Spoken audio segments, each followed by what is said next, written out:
Yo, What's up? what's up, dude? How are you? Good. How are you? I'm good, man. Are you where the hell are you? You're not at home. You're obviously outside somewhere. I'm in Canada.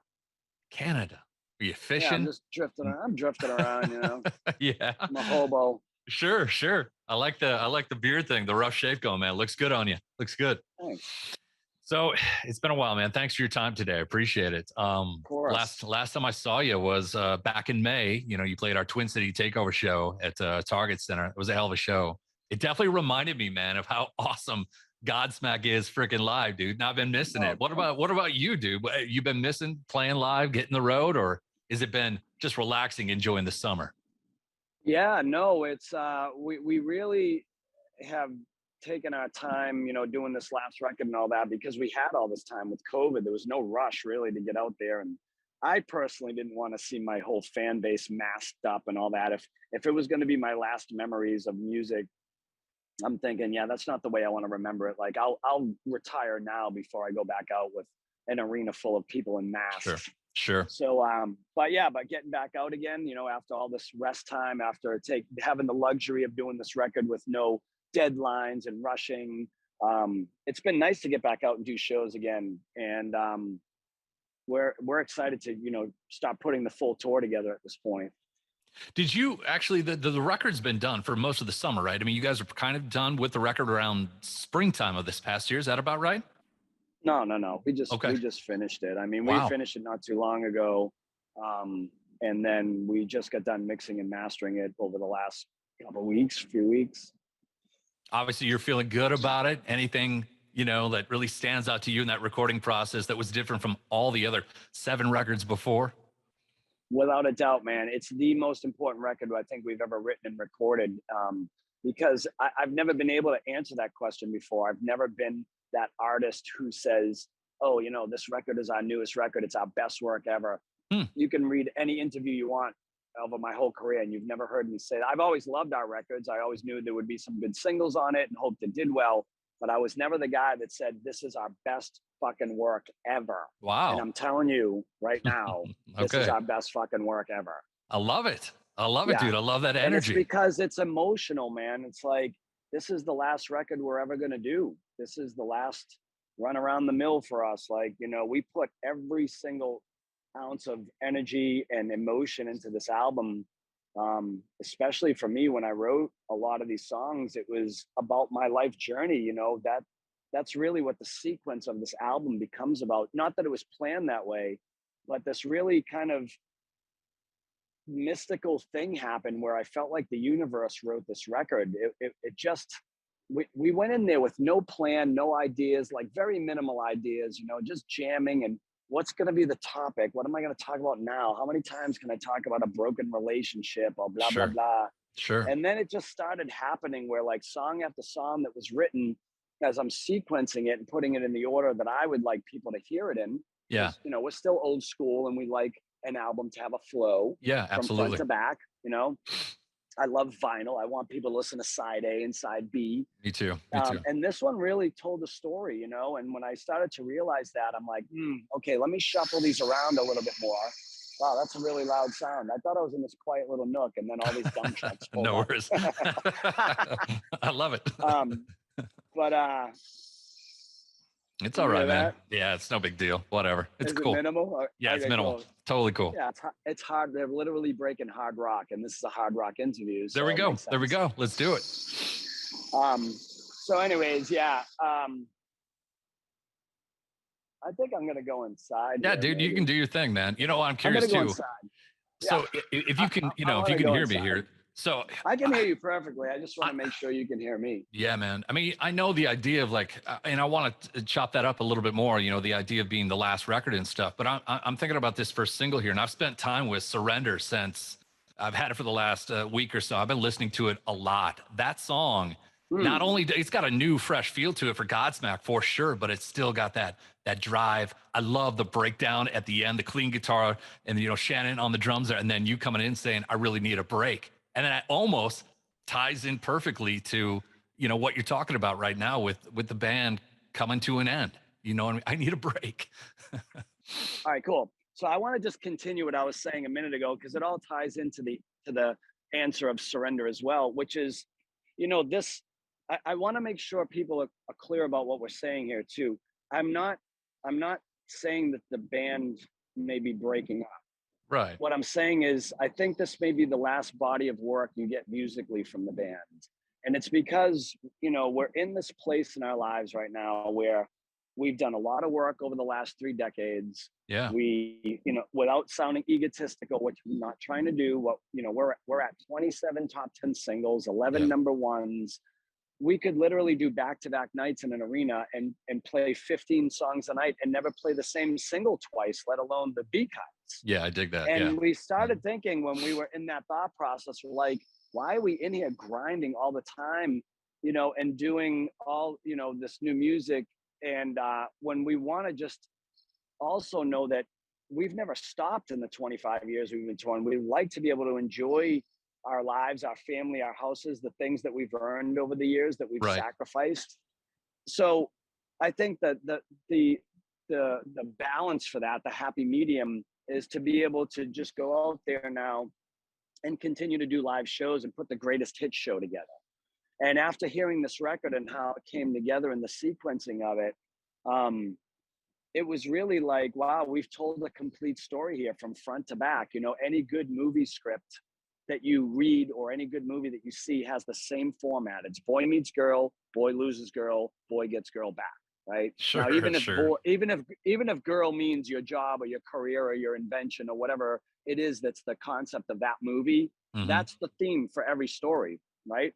And so on this record, it started to find that flow of like, wow, the opening track on this record, it's a song called You and I. It's really about finding that new love in your life. And then as you go through the record, the relationship starts to find its problems. By midway through the album, you start to understand why the relationship went bad because of a betrayal. And then it's obviously finding this new life again and this new reason to kind of stand up and move forward, to appreciate the things you do have in your life, which is my band, my career, all the way to the end of the record, where the last song called "Lighting Up the Sky," which is the title track, Yeah. is just about reflecting on that journey and talking myself as a young Sully, and what advice would I give myself? What would I do differently? Would I do something differently, or wouldn't I have gotten to where I gotten if I didn't go that fast and that recklessly? So surrender falls like right in the beginning part of the relationship, starts to find some problems, and you get to that point where you just go, I don't want to do this anymore. I've been fighting for a long time, my whole life I've been fighting wars, so I'm waving the flag. I feel defeated, I'm exhausted, and I don't want this anymore. I'm just going to find a new way to do life. And that's Wow. really what surrender is about. Do you feel good about that being the first single? Because this sounds like this record. I mean, you almost want to hear that first song and get the first part of the story or the movie, Yeah, But yeah, Surrender is the one you guys chose to go with. Tell yeah. me a And little bit. again, I'm sorry. I was just going to Yeah, say the record wasn't written with a conceptual theme like that. It just worked out that way, and that's why sure. I'm saying I don't know what we're going to do after this record, and it doesn't make sense to continue to do music. It really feels complete in a good way, in a Wow. positive way. We feel like we've honored our career, our relationships with our fans, and we're always going to be there for them. We're going to do shows, but as far as to continue this after this, unless we just decide one day, yeah, one more for the road. I think this could be it for us with new music, and but it's a good vibe thing. It's a good feel thing. And it So sounds yeah, I like do feel good about releasing Surrender. it, Yeah, it, it sounds like go everyone in ahead. the band too has this same vibe. You guys are all on the same page.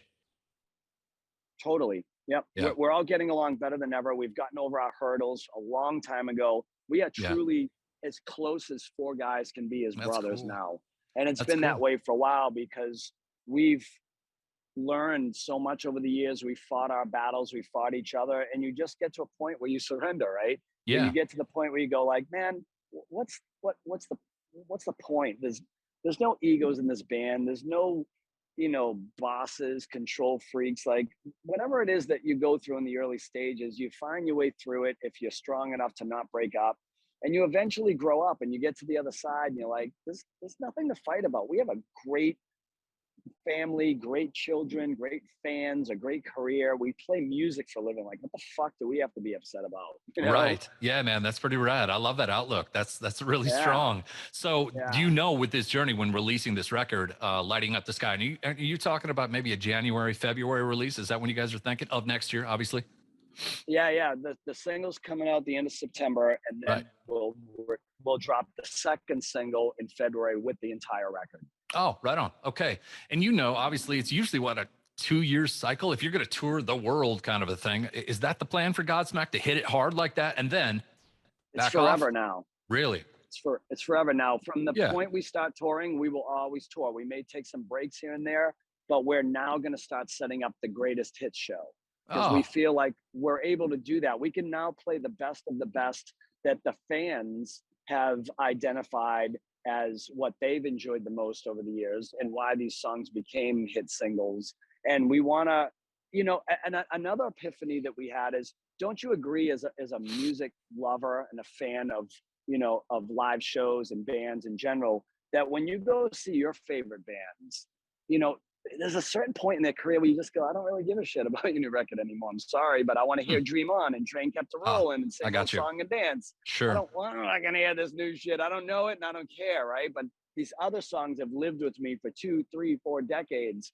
And I just feel like we're getting to that place where the fans all, if we get up there and we don't play I Stand Alone or Keep Away or Voodoo or whatever these songs have been to these people over the years, they ream us for it. So we know we're stuck with that. We always got to play the hits, but we have so many singles now that it's time, I think, to try to pull as many as we can off this record, add it to that list, and Okay. then go out there and play the best of the best. And then maybe throw a few surprises every show, whether it's the drum battle or some fun cover Yeah. or some fun Special deep guests cut coming that we out on like to stage and have play. fun, and what city you're Yeah, in, shit like that. Yeah. But dude, I'm not it's blowing time for smoke, that. man. And I get what you're saying about all the singles and stuff, but there was never in my mind a drop off with Godsmack. From record to record, y'all just kept going and kept going, and it's been a fantastic evolution of your band. You know what I mean? There wasn't just a record that went, well, that was a dud. That you guys still knocked it out the park,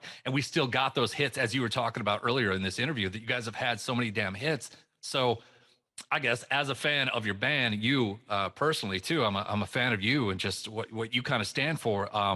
I guess I've never felt a drop off with your band. So if you say you want to be done and y'all are feeling the same way, I support that.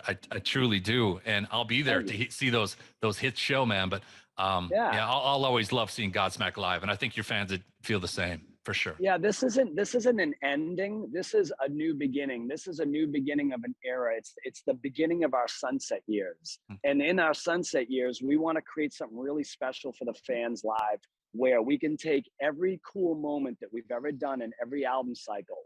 The Awake album had certain things we featured in the live show. The Faceless record had certain things we featured for the live show, and so on. Now we can create a montage of all those special things in That's each cool. tour Yeah. and just do a holy crap show.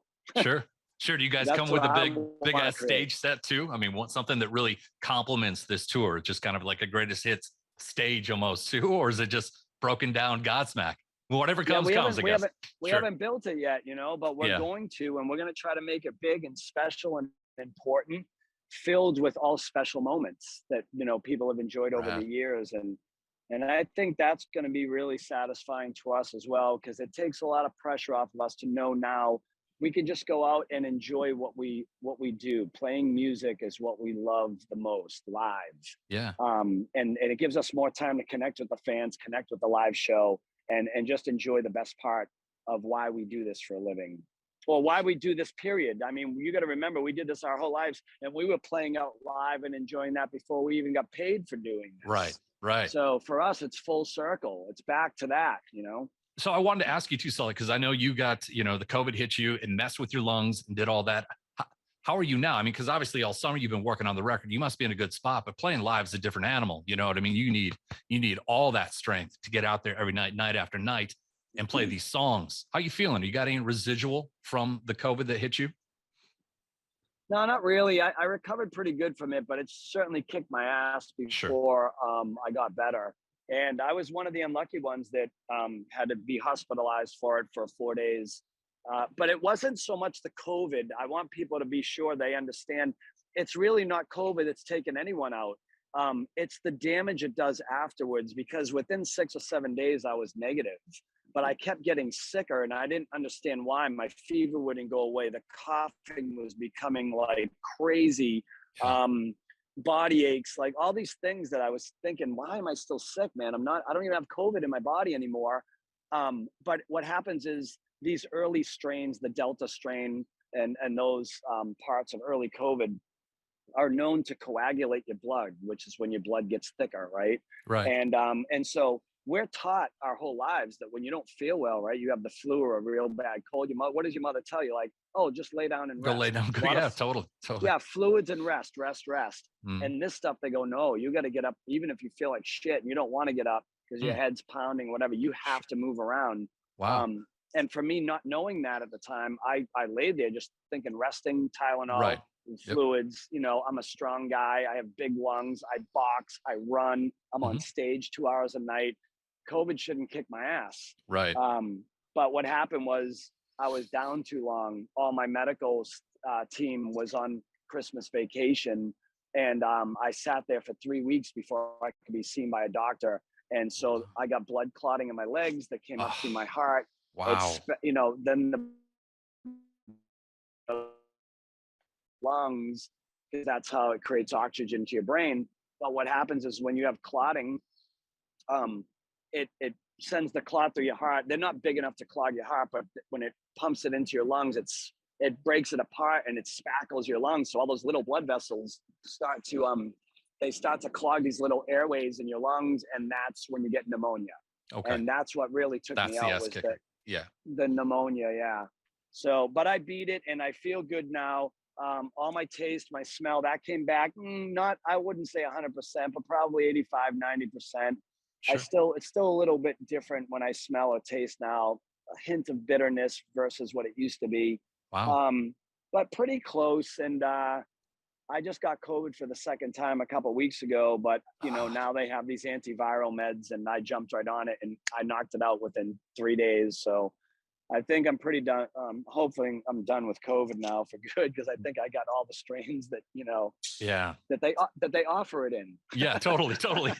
Hey man, it sounds like you're really resilient, man. I cannot wait to hear this album, man. I'm really excited about this. I love the idea of, like you were saying earlier, of it being a journey, or how any film, starts the beginning, the middle, and the end. So I can't wait to have the vinyl, because I'm a vinyl freak. Dude, I want to flip it. Wait want till that. you see the vinyl. Wait till you see the artwork. What we did, we really did our best to make it look like an iconic hard rock record, the Deep Purples, the Bostons, like the Pink Floyds, like just make that artwork feel like a really iconic album cover. Yeah. I love the artwork on this record. And to all the people that, aren't really into the stories or the theme of like what a record is about, I'm the most excited, because you don't have to care about that. If you want to just listen to these songs for what they are, I'm telling you, dude, this record is just packed with great hooks, huge melodies. I mean, I'm predicting we're going to be 5-6 singles deep on this record. Ooh, I like it. I really do. That's exciting, if you guys hang with us, you guys hang with us and you support us, as long as we go number one, I say we go again. And if it goes number one, I say we go again. I want to wring this fucking record out for everything it got, because the material is on there and I really think you guys are going to love it. Dude, I've been playing your music for 25 years on this radio station in Minneapolis, man. So I can't wait to continue playing more Godsmack and new music on my radio station, man. Yeah, I appreciate it. You got a good one. Yeah, man. Thank you so much. I appreciate your time today, brother. And I hope I get to see you come around. I hope it's not, 2 years down the road. I hope you play Minneapolis in that first run, or maybe even the second run, of this tour you guys get on here, man. I cannot wait. So plus Vegas, again. right? We're going to see you in Vegas. Are you playing? Is it like some radio thing or something like that? Or what do you guys, is there a big? Yeah, we're doing a big industry show on September 30th, but on the 29th, we're having a listening party for all of you people that have been with us through all the years. I didn't get invited, man. Well, you better get invited, man. I'm going to make sure that goes in right now. It's got to be there. I mean, it's supposed to be everybody that's been important to us over the years. And obviously you guys have been one of the, best supporters in our whole career. So I will make sure that that text message goes through as soon as we hang up. You know what, dude? The one thing that really would matter to me is make sure they get me one of them vinyls, because I so want to listen to that in my house, Dude, man. without a doubt, man. It's pretty rad. You're gonna Okay. love it. Cool, dude. Thank you so much for your time today, Sully. I really appreciate it, man. And I will talk to you really soon. Sounds good, brother. All right, Thank man. you. Cheers. All right. Take